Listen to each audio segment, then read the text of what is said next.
ভেঙে গেল।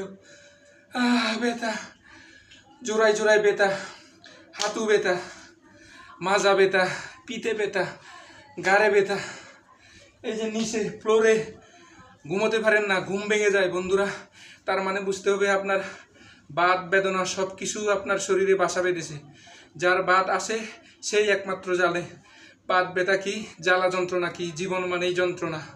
তো এই বাত থেকেও বাঁচার একটা উপায় আমি নিয়ে আনছি আপনাদের কাছে। হ্যাঁ বন্ধুরা, এই যে দেখতে পাচ্ছেন আকন্দ গাছ, সুপরিচিত মহা ঔষধি গুণসম্পন্ন একটি গাছ। এই যে আমি শিকড়টা আনতে পারি নাই, দুঃখিত।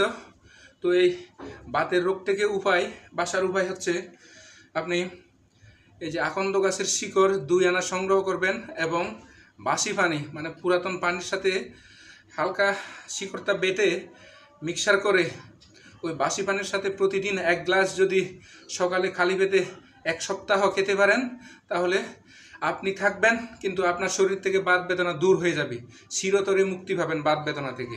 এটাই হচ্ছে আকন্দ গাছের শিকড়ের গুণাগুণ। তো আরেকটা জিনিস, চলার পথে আপনি যদি হঠাৎ হোঁচট খেয়ে পড়ে যান, তখন কিন্তু যে কোনো জায়গায় আপনি আপনার হাত বা পা মচকে যেতে পারে, আপনি ব্যথা অনুভব করতেছেন বিশাল।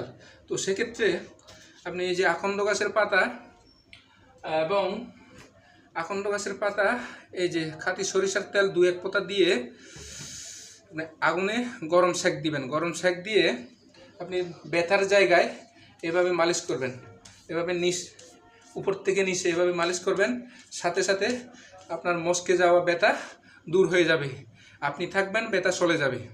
তো আরেকটা জিনিস, এই যে আপনার শরীরে দীর্ঘদিনের ঠান্ডা বা সর্দি বুকে জমা আছে, তো ভালো হচ্ছে না, দীর্ঘদিন ধরে আপনি কষ্ট পাচ্ছেন, সেক্ষেত্রে এই যে আকন্দ গাছের পাতা এবং বাজার থেকে খাঁটি গাওয়া ঘি সংগ্রহ করে গিয়ে এখানে হালকা মালিশ করে গরম পানিতে গরম আগুনে সেক দিয়ে, এভাবে সেক দিয়ে গরম করে আপনি এই যে উপর থেকে নিচে ঠিক এভাবে, উপর থেকে নিচে ঠিক এভাবে একটু প্রেসার দিয়ে আপনি বুকে মালিশ করবেন। মালিশ করার সাথে সাথে